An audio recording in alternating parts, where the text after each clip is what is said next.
মিনাসান konnichiwa. তো আজকে আমরা শিখব ইও পার্টিকেলের ব্যবহার।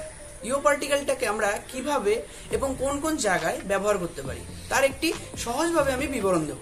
ইওটা কোনো পার্টিকেল না, এটি বাক্যের শেষে বসে বাক্যটিকে আরো জোরালো করে বলতে সাহায্য করে।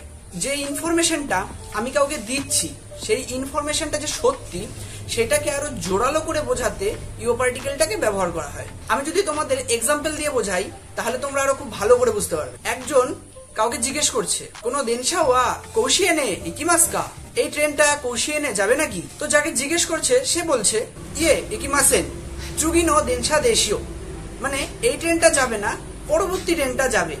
এই যে চুগিনো দেনশা দেশীয়, দেশের পরে ইও পার্টিকেলটা ইউজ করলো, পরের ট্রেনটা যাবে, এটা জোরালো করে বলছে। আরেকটা যদি উদাহরণ দিই, হোক্কাইদো নি উমাগা তাকুসা নিমাসিও, বলছে হোক্কাইদোতে ঘোড়া অনেক আছে।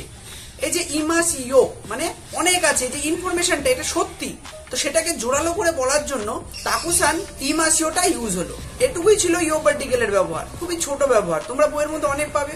এটা তেমন কোনো ব্যবহার নেই, কোনো ইনফরমেশন দিচ্ছে, সেই ইনফরমেশনটা যে সত্যি সেটাকে জোরালো করে বোঝানোর জন্য ইও পার্টিকেলটা ইউজ হয়। ভিডিওটি যদি ভালো লেগে থাকে অবশ্যই চ্যানেলটিতে সাবস্ক্রাইব করবে, ভিডিওটিতে লাইক করবে এবং কমেন্ট করতে পারো। আজকের ভিডিওটি এখানেই শেষ করা যাক। Bye bye, সায়োনারা।